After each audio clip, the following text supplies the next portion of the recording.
Anxiety is, in large part, a hunger for certainty, not a lack of certainty, a hunger for it. Most of us believe, somewhere underneath, that if we could just know how the diagnosis turns out, whether the money holds, what the phone call will say, then we could finally rest. So we reach for certainty relentlessly. We treat it as the thing that will, at last, turn the volume down. Hold that word hunger, because by the end of this, it's going to matter. And here is the part that takes a moment to metabolize, because it runs against everything the reaching mind believes. The harder you reach for certainty, the more anxious you become. The reaching is not the cure for the anxiety.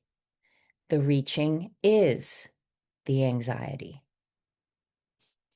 Let me say that again. The reaching is not the cure for the anxiety. The reaching is the anxiety. A mind that has decided it cannot rest until it knows for sure has signed a contract it can never fulfill, because the future by its nature does not hand out certainty. So the mind keeps paying and never receives the thing it is paying for. The writer Rebecca Solnit, in her book, A Field Guide to Getting Lost, names something about this I have not been able to stop thinking about. She observes that worry is a way of pretending we have knowledge or control over things we do not.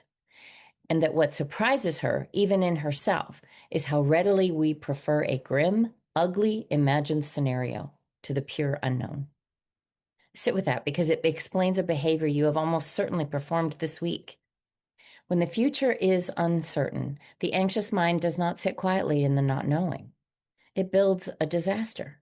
It rehearses the worst version, the bad news, the loss, the empty bank account, in detail on a loop. It does this because the disaster, however terrible, is at least a known shape. A grim certainty feels more bearable than an open question. The mind would rather hold something heavy than hold something it cannot see the edges of. Where the responsible adult crosses the line. I want to be careful here, because there is a wrong version of this idea, and you will catch it instantly if I let it slip past. The wrong version says, stop thinking about the future. That is not true, and you know it's not true, because you have lived a responsible adult life. The responsible adult does look ahead. She thinks about her aging mother so she can build a plan. She imagines how the surgery could go so she can ask the right questions. This is not anxiety. This is competence. This is love, expressed as preparation. So the line is not between thinking about the future and not thinking about it. The line is between two different things the mind can do with an uncertain future. And they look similar from the outside and feel completely different from the inside. The first is preparation. It has a shape and it has an end. You name the thing you are afraid of. You decide what you would actually do if it happened. You take whatever action is available today. And then the thought is complete and you set it down. Not because the future became certain, but because you have done the part that was yours. The second is rumination. It has no shape and no end. It circles, it returns to the same fear, builds the same disaster, and arrives every time at no decision, no action, no floor. It does not stop because it is not actually trying to solve anything. It is trying to feel certain.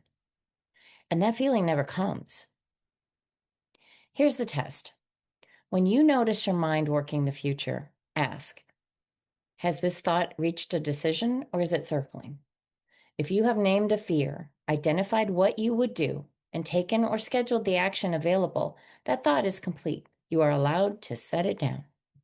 If you have been around the same ground 3 times and produced nothing but a more vivid disaster, that is the moment it stopped being preparation and became wallowing. And wallowing is not extra careful preparation. It is a separate activity that produces nothing but cortisol. And then there is food. If you have listened this far, thinking this is an anxiety post, here's the turn. Food is certainty. In a life full of open questions, and the anxious life is nothing but open questions, food is one of the few things that does exactly what it says it will do. The cookie will taste the way the cookie tastes. The warmth arrives on schedule. These are guaranteed outcomes in a day that has offered your nervous system almost nothing guaranteed. Here is why I asked you to hold the word hunger. The mind that builds the disaster and the hand that opens the pantry are not two problems. They are one hunger speaking two languages. Both are a nervous system that cannot tolerate not knowing, reaching for the nearest available certainty. Neither is a flaw. Both are an intelligent system trying to manufacture solid ground. You were never broken. You were a nervous system looking for somewhere steady to stand. If you have recognized yourself here, if food has been one of the ways you have reached for certainty, you might find it useful to know which patterns are running most loudly in your life. My quiz, The Real Reasons You Go to Food, maps 31 of them. It takes about 15 minutes. This piece is also drawn from a future work in my forthcoming book, The Missing Piece, Peace. In the meantime, don't forget to read Thinking Outside the Box. Have a wonderful day. Love and light, Sonja.